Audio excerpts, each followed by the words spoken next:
कि जो ये आप बोल रहे थे ना कि ये इंटरनेट बंद कर रखी है, एक मिनट कुछ हाँ, मैं पूछूं। ये देखिए हम 5-6 दिन से यहाँ पे हैं। फिर पिछले हफ्ते भी 2-3 दिन लगा के गए, 2 दिन का गैप चले गए पंजाब, फिर हम 3 दिन से यहाँ पे हैं। ये जैमर 3 दिन पहले नहीं था यहाँ पे। अब इसका एक ही मकसद हो सकता है कि ये जो यहाँ पे लोग हैं जो किसानों की मदद में आते हैं, किसानों के आंदोलन को मजबूत करने के लिए आए हैं, चाहे डॉक्टरी पेशे के लोग हैं या कोई और NGOs हैं, उनकी बात जो वो कर रहे हैं वो आवाम तक ना पहुँचे। इनका जो दुख दर्द है, जिस हालात में किसान यहाँ रात में ठंडी में मच्छर में ये बीमारियों में और तरह तरह की दिक्कतों में जो रह रहे हैं 24 घंटे यहाँ पे अपने आंदोलन के कारण, उनकी सही बातें जो है ना वो देश के अवाम के नज़र में ना आए।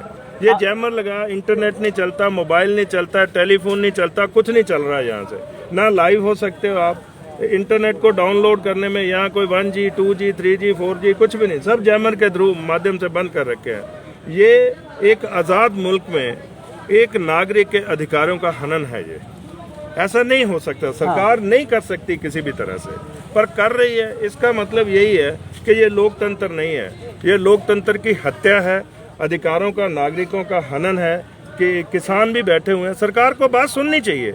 ये कोई कोरिया के नागरिक नहीं है, ये इसी भारत देश के बसिंदे हैं, अन्नदाता हैं ये।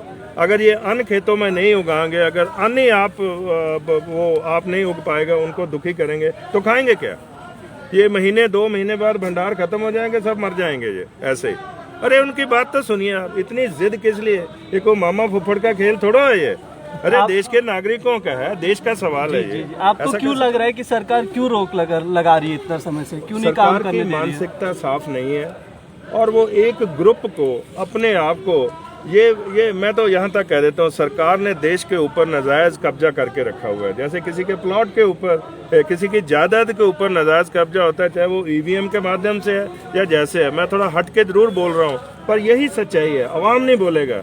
मैं एक इंटेलेक्चुअल हूँ, एक पढ़ा लिखा व्यक्ति हूँ, मैं सब समझता हूँ। सो आज हम डॉक्टरी पेशे की बात करें तो अच्छा रहेगा, नहीं तो बहुत कुछ ऐसा देश में वो कुछ हो रहा है जो नहीं होना चाहिए।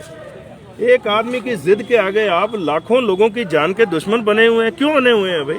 हमने क्या बिगाड़ा है यार? क्योंकि किसान ने अन्न उगाया, वो हल जोतता है, वो रात दिन मेहनत करता है, वो अपने बच्चों को छोड़ता है, परिवार को छोड़ता है और देश के जो दूसरे नागरिकों के बारे में सोचता है। इसलिए ये जैमर इसलिए खड़ा हुआ है कि किसानों की बात जो है देश के अवाम को ना पता चले। ये इसलिए सबको हो रहा है। ये आप मोदी सरकार को क्या कहना चाहेंगे इस समय? हम यही बेनती करना चाहेंगे, उनसे निवेदन करना चाहते हैं, प्रधानमंत्री जी से भी, उनकी पूरी कैबिनेट से भी, जो भी इसमें इन्वॉल्व है, कि किसानों की जल्द से जल्द इनको बुलाकर बात सुने और इनकी जो जायज़ मांगे हैं, हमें भी पता है, मैं भी किसान का बेटा हूँ, तो हमें भी पता, बात ही नहीं करना चाहते।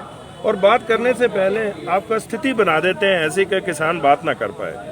ये कंडीशन होगी। ये कंडीशन अपने नागरिकों के साथ। आप कोरिया के नागरिक थोड़ा, पाकिस्तान के थोड़ा, बांग्लादेश के थोड़ा, अरे भाई भारत के नागरिक हैं, उनके साथ बात करने के लिए भी आपको कंडीशन का जरूरत है। क्यों? ये लोकतंत्र है, हर किसी को बात रखने का अधिकार है पूरी तरह से। तो रखे बात, आपका सुनना, आपका जो है ना, वो आपको चुना इसलिए गया है कि आप नागरिकों की बात सुने और खास करके इस वक्त आप किसानों की बात सुने। क्यों नहीं सुन रहे आप? आपको क्यों लगता है कि सरकार क्यों नहीं सुन रही है? इसकी वजह क्या है? वो दबाना चाहती है, किसानी को खत्म करना चाहती है, किसानी को बर्बाद करना चाहती है। वो 57% पे 6% जो दुनिया में हो रहा है वो भारत में भी करना चाहती है। ये मॉडल तो फॉलो कर रहे हैं अमेरिका का, कनाडा का, यूरोप का। अरे भाई हमारे देश की स्थितियां बहुत फर्क में है, उनसे बहुत अलग से हैं। यहाँ गरीबी है, अनपढ़ता है, वो हर तरह का कोई फैसिलिटी नहीं है। हमें अपने हिसाब से चलाइए। आप अमेरिका को देखकर यहाँ लागू मत करें, वो नहीं है। वहाँ किसानी भी खत्म हो रही है, तो वहाँ भी उनका टारगेट यही कि 5-6% पे आ जाए और किसान एक मजदूर बन जाए, ये दोबारा से मुजारा बन के रह जाए, ये मालिकाना हकूक खत्म कर दें इनके। जी शुक्रिया, थैंक यू।